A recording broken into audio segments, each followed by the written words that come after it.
Em nome do Pai, do Filho e do Espírito Santo. Amém. O Senhor esteja conosco, Ele está no meio de nós. Homilia dominical por Anderson Freitas, 24º domingo do tempo comum. Evangelho de Marcos, capítulo 8, versículo 27 a 35. Disse Jesus a seus discípulos: E vós, quem dizeis que eu sou? Reflexão. Queridos irmãos e irmãs em Cristo, quem é uma pessoa de muita fé? Alguns dirão que uma pessoa de fé é aquela que frequenta a missa todos os domingos. Mas, queridos irmãos e irmãs, ir na missa é apenas o mínimo necessário para ser católico. Quem não vai na missa todos os domingos não é e nunca será um católico. Outros dirão então, queridos irmãos e irmãs, que uma pessoa de fé é aquela pessoa que está comprometida com as pastorais de sua igreja. Porém, queridos irmãos e irmãs, as pastorais da igreja só surgiram para suprir uma falha na evangelização da igreja com os seus batizados. Mas a verdade é que a doutrina da igreja ensina que o lugar de missão de um leigo batizado é o mundo. A igreja ensina, queridos irmãos e irmãs, que o lugar onde os fiéis demonstram verdadeiramente a sua fé é no mundo da família, do trabalho, da política, da cultura, do lazer e nas redes sociais.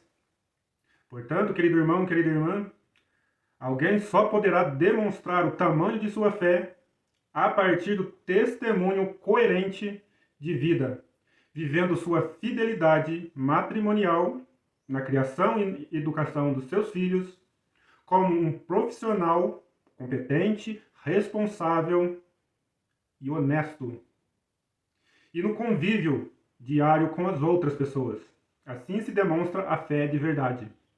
Deste modo, queridos irmãos e irmãs, uma pessoa alimentada pela Eucaristia cotidiana, pela oração e pela palavra de Deus, diariamente, torna-se responsável por uma vivência digna do nome de Cristo.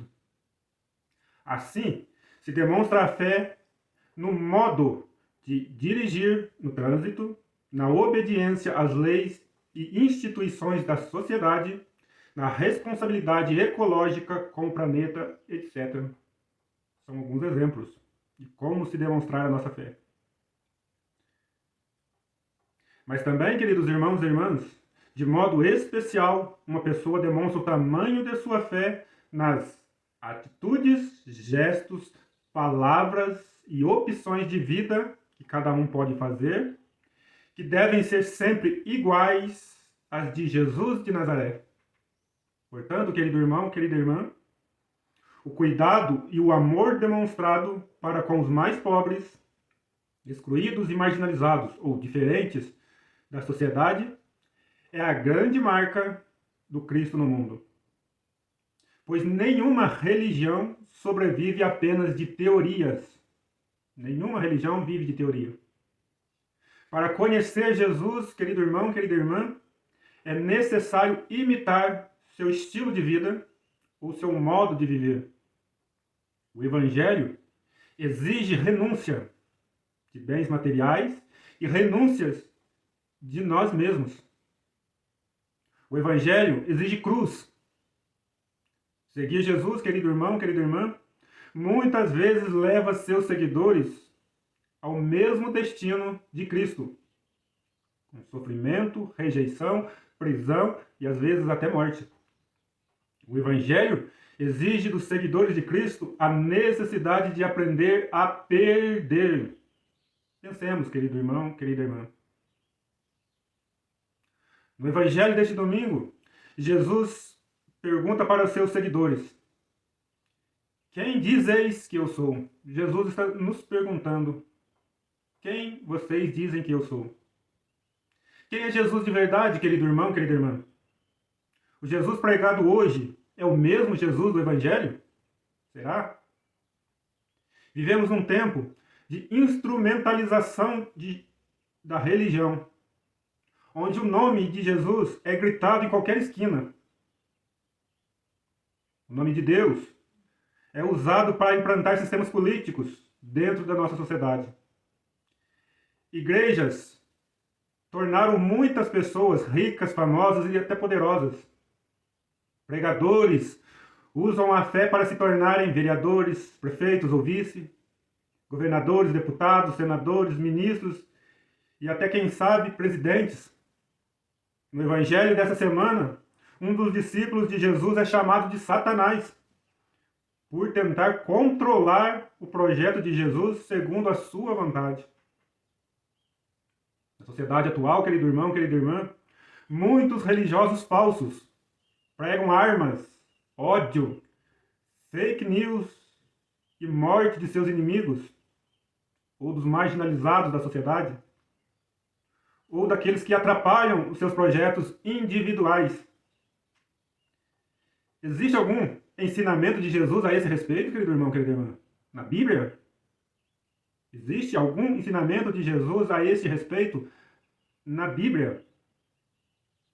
Quando olhamos, querido irmão, querida irmã, para o retrato de Jesus no Evangelho, enxergamos um servo sofredor que tomou sobre si as nossas dores e pecados, oferecendo seu corpo para lhe baterem, seu rosto foi alvo de cusparadas, e silencioso, diante de seus inimigos, foi humilhado, abandonado e traído por todos. Ele, o Filho de Deus, renunciou os privilégios dos palácios, escolhendo nascer num curral de animais, uma manjedoura.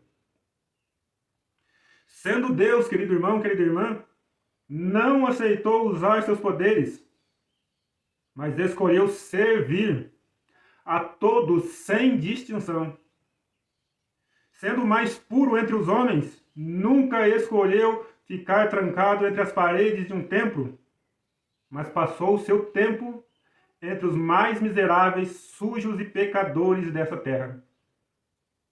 Como o Rei do Universo, poderia exigir adoração para si mesmo, mas preferiu amar, queridos irmãos e irmãs, amar de um modo nunca visto pelos seres humanos. E somente quem amou como ele, neste chão, pode experimentar a verdadeira face de Deus e a sua presença, com todas as provas da existência divina. Quem neste mundo teve a coragem de trilhar suas pegadas e obedecer a sua palavra, encontrou a fórmula da realização e felicidade humana que todos almejam. Mudou o mundo e chegou ao céu. Só quem ama consegue isso. E este domingo nos questione nossa fé e nossa visão religiosa, queridos irmãos e irmãs. Que passemos de uma fé morta para as obras, prática da fé. Pois o mundo não aguenta mais, queridos irmãos e irmãs, ver exemplos de falsos religiosos hipócritas que lotam santuários de peregrinação, que vão em shows religiosos, atrás de pregadores famosos, atrás de milagres para si mesmos, mas nunca pensam nos outros. O mundo não aguenta mais, queridos irmãos e irmãs, psicopatas políticos, usando o nome de Jesus para suprir seus interesses particulares. O mundo não aguenta mais, queridos irmãos e irmãs, uma igreja milionária, cheia de gente que não faz nada e que ainda se acha mais santo e puro do que os outros. O mundo não aguenta mais, queridos irmãos e irmãs. O mundo não aguenta mais, queridos irmãos, ver gente disfarçando seus preconceitos contra os outros por uma moral religiosa. O mundo suplica, queridos irmãos e irmãs, urgentemente, por seguidores de Cristo, dispostos a gastar uma vida inteira para amar os outros incondicionalmente. Pois no mundo, queridos irmãos e irmãs, existem milhões de pessoas nos hospitais abandonadas, nas periferias, nas zonas rurais, asilos, casas de tratamento para viciados em drogas, nos lugares de guerra, que estão gritando por socorro, por amor, por cuidado e por justiça. pois a obsessão pelo dinheiro e o poder, a ideologia da meritocracia e a fumaça diabólica do capitalismo destruíram a verdadeira imagem de Jesus no coração e na alma de muitos cristãos de nosso tempo. Louvado seja nosso Senhor Jesus Cristo, para sempre seja louvado. O Senhor esteja conosco, Ele está no meio de nós. Abençoe-nos o Deus Todo-Poderoso, Ele que é Pai, Filho e Espírito Santo. Amém.